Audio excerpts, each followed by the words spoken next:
নীলফামারীতে ধর্ষণে অভিযুক্ত এক ব্যক্তি ও তার মেয়ের বাড়িতে ভাঙচুর চালিয়েছে এলাকাবাসী। শনিবার রাতে পলাশবাড়ি ইউনিয়নের পাটোয়ারি পাড়ায় এই ঘটনা ঘটে। এই ঈদে জামা জুতো অ্যাক্সেসরিজের ডিসকাউন্ট। হামলার শিকার পরিবারের দাবি, সন্ধ্যায় অজ্ঞাত পরিচয় দুই ব্যক্তি বাড়িতে এসে তাদের কাছে টাকা দাবি করেন। টাকা দিতে না পারায় হুমকি দেয়া হয় তাদের। এর আধ ঘন্টার মধ্যে এলাকায় 15 থেকে 20 জন লোক এসে প্রথমে তাদের বাড়ি ও পরে অভিযুক্তের মেয়ের বাড়িতে ভাঙচুর চালায়। ঘর থেকে মালামাল লুটেরও ঘটনা ঘটে। খবর পেয়ে পুলিশ ঘটনাস্থলে আসে। অভিযোগ পেলে আইন অনুযায়ী ব্যবস্থা নেওয়ার আশ্বাস তাদের।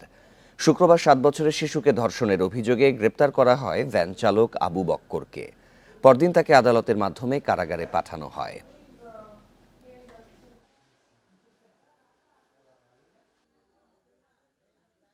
এলাকাবাসী ক্ষুব্ধ হয়ে তার বাড়ি ভাঙচুর করে, ঘটনার সত্যতা আছে।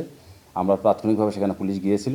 পুলিশ গিয়ে আবু বকরের পরিবারকে বলে আসা হয়েছে যে আপনাদের যে অভিযোগ, যাদের বিরুদ্ধে তারা বাড়ি ভাঙচুর করেছে তাদের বিরুদ্ধে অভিযোগ দিলে আমরা আইনগত ব্যবস্থা গ্রহণ করব।